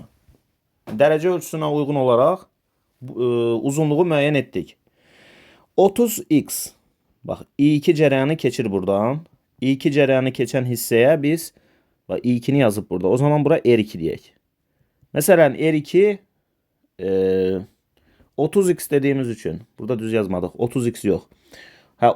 300 derece 32 30x yazmışıqsa 60 dereceye 60x yok. 6x yazmağımız daha doğru olar. İndi baxın, R2 30x uzunluq yazdığımıza məsələn bunun müqavimətinə 30R deyək. Burada isə 6x yazmışıq. 6x'in müqavimətinə də biz deyək məsələn 6R. Bilirsiniz də, müqavimət uzunluqla mütənasibdir. Yəni uzunluq nə qədər böyük olarsa müqavimət o qədər böyükdür. Ona görə də 30x-ə 30R yazdıq, 6x-ə də 6R yazdıq. İndi bizə nə lazımdır? I1 bölü I2 nisbəti. O zaman yazıram I1 bölü I2 bərabərdir R2 bölü R1. Tərs mütənasib asılıdır. Bu da bərabərdir. R2'nin yerinə yazıram 30R. R1'in yerinə yazıram 6R. 30'un da 6'ya nisbəti 5'ə bərabərdir. Gəldik 76-cı suala. Halqa şəkilli naqilin A və B nöqtələri cərəyan mənbəyinin qütublərinə birləşdirilmişdir. Cərəyan şiddətlərinin nisbətini müəyyən edin. Bax, ümumi 360 dərəcədir. 20 dərəcəsi burada var. O zaman 340 dərəcəsi burada olur. 340 dərəcənin qarşısına 34x desək, 20 dərəcənin qarşısına bir dənə x deyə bilərik. O zaman buradan I2 cərəyanı keçdiyi üçün buradakı müqavimət R2 qədərdir. Yəni R2 bərabərdir 34R. Buradan isə I1 cərəyanı keçir, yəni bura R1'dir. Bir dənə x-ə də bir dənə R yaza bilərik. I1 bölü I2 bərabərdir R2 bölü R1. Bu da bərabərdir. R2 34 R bərabərdir. R1 isə bir dənə R-ə bərabərdir. Yazıram 34R bölünsün R. Bu da bərabərdir. R'lər gedəndən sonra geriyə qalır 34. Sualımızın cavabıdır. Gəldik 77'ye. Burada 30 dərəcə verilib. 30 dərəcə 360'a tamamlamaq üçün bura olmalıdır 330 dərəcə. 330 dərəcəyə məsələn 33x desək, 30 dərəcəyə bir dənə 3x deməyimiz lazımdır. 33x-ə 33R yazsaq, 3x-ə 3R yaza bilərik. Deməli buradan biz yaza bilərik I1 bölünsün I2 bərabərdir R2 bölünsün R1. Bu da bərabərdir. R2'yə 33R yazaram. R1'ə isə 3R yazaram. Deməli 33R bölünsün 3R. 33'ü də 3'ə bölürük, alınır 11. Deməli sualımızın cavabı 11'ə bərabərdir. 78'də müqavimətləri verilən 2 rezistor gərginliyi 7,5 volt olan dövrə hissəsinə paralel qoşulmuşdur. Dövrədəki ümumi cərəyan şiddətini hesablayın. Birinci növbədə paralel birləşmədə ümumi müqaviməti hesablayaq. Ümumi müqaviməti hesablamaq üçün belə yazıram. 60/20 böl 60 üstəgəl 20. Buradan ümumi müqavimət bərabərdir 1200 bölünsün 80. Sıfırlar getdi, 120'ni bölürəm 8'ə. 120'ni də 8'ə böləndə alınır 15. Yəni ümumi müqavimət 15 ohma bərabərdir. Dövrədəki ümumi cərəyan şiddətini hesablamaq üçün də gərginliyi müqavimətə bölmək lazımdır. Gərginlik 7,5 voltdur. Müqavimət isə 15 ohmdur. 7,5'i 15'ə böləndə cərəyan şiddəti alınır 0,5 amper. Növbəti sualda müqavimətləri verilən 2 rezistor gərginliyi 1,6 volt olan dövrə hissəsinə paralel qoşulub. Dövrədəki ümumi cərəyan şiddətini hesablayın. Ümumi cərəyan şiddətini hesablamaq üçün birinci növbədə ümumi müqaviməti hesablamaq lazımdır. Bunun üçün də yazıram 40/10 bölünsün 40 üstəgəl 10. Buradan ümumi müqavimət bərabərdir. 40'ı 10'a vuranda 400, 40'a 10 gələndə 50. 400'ü 50'yə böləndə ümumi müqavimət alınır 8 ohm. Ümumi cərəyan şiddətini hesablamaq üçün də ümumi gərginliyi ümumi müqavimətə bölmək lazımdır. Gərginlik 1,6, müqavimət 8, böləndə alınır cərəyan şiddəti 0,2 amper. Növbəti sualda müqavimətləri 100 ohm və 50 ohm olan naqillər sabit gərginlik mənbəyinə birləşdirilib. R1'də ayrılan istilik miqdarı 1000 joule olarsa, eyni müddətdə R2'də ayrılan istilik miqdarını hesablayın. Q bərabərdir I-nin kvadratı vurulsun R vurulsun T ifadəsinə əsasən biz görürük ki, ayrılan istilik miqdarı müqavimət ilə düz mütənasibdir. 100 ohm müqavimətə 1000 joule istilik miqdarı düşürsə, 50 ohm müqavimətə də 500 joule istilik miqdarı düşəcəkdir. Çünki cərəyan şiddətləri nədir? Sabitdir. Ardıcıl birləşmə olduğu üçün. Növbəti sualda müqavimətləri R1 bərabərdir 100 ohm və R2 bərabərdir 50 ohm olan naqillər sabit gərginlik mənbəyinə birləşdirilib. R2-də 1000 joule istilik miqdarı ayrılarsa, eyni müddətdə R1-də ayrılan istilik miqdarı nə qədər olar? Baxın, yenə yazıram ki, bərabərdir i-nin kvadratı vurulsun R vurulsun T. Buradan görürük ki, istilik miqdarı müqavimətlə mütənasibdir. Müqavimət 50 və 100-dürsə, yəni müqavimətlər 2 dəfə fərqlənirsə, istilik miqdarları da 2 dəfə fərqlənməlidir. Yəni 1000 və 2000 olmalıdır. Müqaviməti böyük olanın istilik miqdarı da 2 dəfə böyükdür. Bizə deyir ki, kilojoule ilə hesablayın. Burada 2000 joule kilojoule çevriləndə 2 kilojoule eləyir. Əvvəlki məsələdə də neçə tapmışdıq cavabı? Əvvəlki məsələdə cavabı tapmışdıq. R2-də ayrılan istilik miqdarı 500 idi. Ona görə bu da kilojoule ilə ifadə edəndə 0,5 kilojoule olur. 82-də hər birinin müqaviməti 6 olan 5 rezistor şəkildəki kimi birləşdirilmişdir. Ampermetrin göstərişi neçə amperə bərabərdir? Deməli, hər birinin müqaviməti 6-ya bərabərmiş. 6, 6, bu da 6, bu da 6, bu da 6. İndi 3 dənə 6 bir-biri ilə paralel birləşdiyi üçün buradakı ümumi müqavimət 2-yə bərabərdir. Burada isə 2 dənə 6 bir-biri ilə paralel birləşdiyi üçün buradakı ümumi müqavimət 3-ə bərabərdir. Yəni, ümumi müqavimət 2 və 3-ün toplamıdır, o da 5 ohmdur. Ümumi cərəyan şiddətini tapsaq, 15 voltu 5 ohma bölərik və 3 amper cərəyan keçdiyini görərik. Yəni, buradan 3 amper cərəyan gəlir. Bu, ümumi cərəyan şiddətidir. 3 amper cərəyandan hər birinə eyni qədər düşür. Çünki müqavimətləri bərabərdir. Yəni, 1 amper buradan keçir, 1 amper buradan keçir, 1 amper də buradan keçir. Bizə ampermetrdən keçən cərəyan şiddətini soruşduğu üçün həmən cərəyan şiddəti 1 amperə bərabərdir. 83-də radiusları verilən, uzunluqları verilən eyni maddədən hazırlanmış 2 silindrik formalı naqil sabit cərəyan dövrəsinə qoşulmuşdur. 2 naqildə ayrılan istilik miqdarı 18 olarsa, ikinci naqildə ayrılan istilik miqdarını hesablayın. Baxın, radiusları R və 2R'dir, düzdürmü? O zaman sahələri S və 4S'dir. Çünki sahə radiusun kvadratı ilə mütənasibdir. S bərabərdir pi kvadratı. Əgər radius 2 dəfə fərqlənirsə, sahələr 4 dəfə fərqlənməlidir. S və 4S olmaqla. Gəlin, birincinin radiusunu yazaq. Daha doğrusu müqavimətini yazaq. R bərabərdir rho vurulsun. Uzunluğu L qədərdir. Rho vurulsun L bölünsün 4S. İkincinin müqavimətini yazaq. R2 bərabərdir rho vurulsun. Uzunluğu 2L. 2L bölünsün S. Bax, bunda kəsirin surətində 2 var, bunda isə məxrəcdə 4 var. Yəni 8 dəfə böyükdür. Hansı 8 dəfə böyükdür? Aşağıda olan 8 dəfə böyükdür. Yəni R2 müqaviməti 8 dəfə böyükdür. Məsələn, bu 8 R-ə bərabərdirsə, yuxarıdakı bir dənə R-ə bərabərdir. Dedik ki, 8 dəfə fərqlənir. Deyir ki, 2 naqildə toplamda ayrılan istilik miqdarı 18 joule bərabərdir. Hə, indi burada bizi ağlamaq tutacaq. Niyə? R ilə 8 R bir-birlərinə birləşiblər paralel formada. Belə deyək də, burada gərginliklər sabitdir, düzdürmü? Çünki paralel birləşiblər. Paralel birləşmədə gərginlik sabitdirsə, belə yaza bilərik. Q bərabərdir U-nun kvadratı bölünsün R vurulsun T. Biz görürük ki, ayrılan istilik miqdarı müqavimət ilə tərs mütənasib asılıdır. Yəni, müqavimət böyük olan yerdə ayrılan istilik miqdarı kiçikdir. Bax, müqavimət aşağıda böyükdür. O zaman aşağıda kiçik istilik miqdarı ayrılır. 8 dəfə kiçik. Yuxarıdakına məsələn müqaviməti R olduğu üçün burada məsələn 8Q istilik miqdarı ayrılsa, müqaviməti 8R olanda 8 dəfə kiçik istilik miqdarı, yəni Q qədər istilik miqdarı ayrılar. Təkrar deyirəm, Q bərabərdir U-nun kvadratı bölünsün R vurulsun T ifadəsinə əsasən istilik miqdarı müqavimətdən tərs asılıdır. Müqaviməti kiçik olanda böyük istilik miqdarı, müqavimətdə böyük olanda isə kiçik istilik miqdarı ayrılır. Və bunların toplamının 18 joule bərabər olduğunu deyir. Yəni 8Q ilə Q-nun toplamı bərabərdir 18 joule. 9Q bərabərdir 18 joule. Buradan Q bərabərdir 18-i 9-a bölərik, bu da eləyər 2 joule.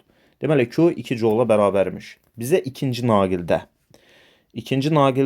elə Q qədər, yəni 2 joule istilik miqdarı ayrılmışdır. O birisində də 16 joule. Yəni birində 2, birində isə 16 joule istilik miqdarı ayrılıb.